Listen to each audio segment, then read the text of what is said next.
اور میں کوئی تقریر جو اسٹیج پر کرتا ہوں وہ نہیں کرنے جا رہا ہوں، بلکہ کچھ نصیحت ہمارے آپ کے فائدے کے لیے بولوں اور پھر انشاءاللہ رخصت ہوں گے۔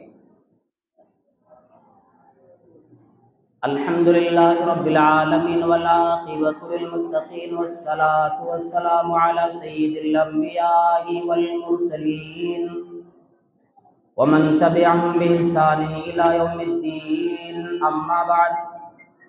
أعوذ بالله السميع العليم من الشيطان الرجيم، بسم الله الرحمن الرحيم،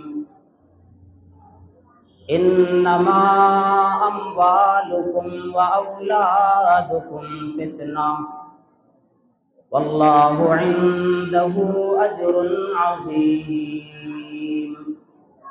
وقال النبي صلى الله تعالى عليه وسلم: ما من عبد يسترعي الله رعية يموت يوم يموت وهو غاش لرعيته إلا دخل النار۔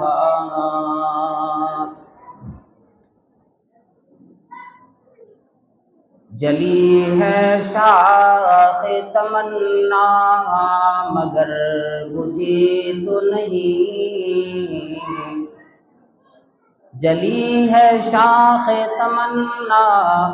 ابھی بجھی تو نہیں، لگی ہے آگ جگر پہ مگر دبی تو نہیں، جفا کی تیغ سے گردن وفا شعاروں کی، جفا کی تیغ سے گردن وفا شعاروں کی، کٹی ہے برسر میدان مگر جھکی تو نہیں،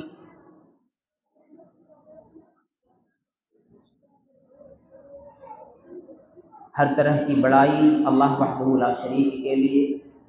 بعدہ انگنت و بے شمار درود و سلام اللہ کے آخری نبی، آخری پیغمبر، آمنہ کے لال، عبداللہ کے جگر، حسنین کے نانا، مکہ و مدینہ کے تاجدار جناب احمد مجتبیٰ محمد مصطفیٰ صلی اللہ علیہ وسلم کے لیے ہے۔ میں پہلے ادب سے گزارش کروں گا، یہ بچے خاموش بیٹھے ہیں، بچے جو شور شرابہ کر رہے ہیں ذرا آرام سے بیٹھو۔ ادھر سے میری گزارش ہے کہ آپ لوگ بھی تھوڑا سا غور سے کچھ دیر سماعت کریں میری بات کو۔ لیس الجمال باسواب تزیننا ان الجمال جمال العلم والادب وان من لیس الیتیم الذی قد مات والدہ، لیس الیتیم الذی قد مات والدہ ان الیتیم یتیم العلم والحسب وان من ادبتہ فی السبا کالعود یسقی الماء من غرسہ۔ جو قرآن کریم کی سورہ تغابن کی آیت کریمہ میں نے سورہ تغابن سورہ نمبر 64 اور آیت نمبر 14 غالباً آپ کے سامنے پڑھی ہے، نبی علیہ الصلوۃ والسلام کی ایک حدیث بھی پڑھی جس کے اندر میں کچھ دیر کے لیے انشاءاللہ کچھ پوائنٹ پر کچھ نکات پہ باتیں کروں گا، اور اس کے بعد پھر ہمارے انتظامات کے تعلق سے کچھ بات ہوں گے۔ سب سے پہلی بات یہ ہے، ہم اور آپ قرآن کریم جو میں نے پڑھا، جو آیت میں نے پڑھا ہوں اس کا جو ترجمہ ہے وہ دیکھیں۔ اللہ تبارک و تعالیٰ نے فرمایا کہ تمہارا مال اور تمہاری اولاد، تمہاری دولت، تمہاری اولاد تمہارے لیے آزمائش ہے،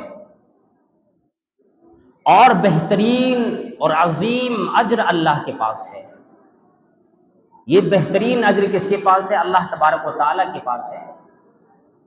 لیکن یہ اولاد جس کو مل جاتی ہے وہ آزمائش کے ذریعہ، اللہ تبارک و تعالیٰ ہمیں کبھی اولاد دے کر بھی آزماتا ہے، کبھی اولاد لے کر بھی آزماتا ہے۔ میں بلا تمہید کی اس بات کی طرف آنا چاہتا ہوں کہ ہماری اور آپ کی جو اولاد ہے اسے اللہ تبارک و تعالیٰ نے اپنی امانت کے طور پر ہمیں اور آپ کو عطا کیا ہے۔ یہ ہماری اولاد جو ہے اللہ تبارک و تعالیٰ کی امانت ہے، اور انسانوں کو اللہ تبارک و تعالیٰ نے اپنی امانت کے طور پر دیا ہے۔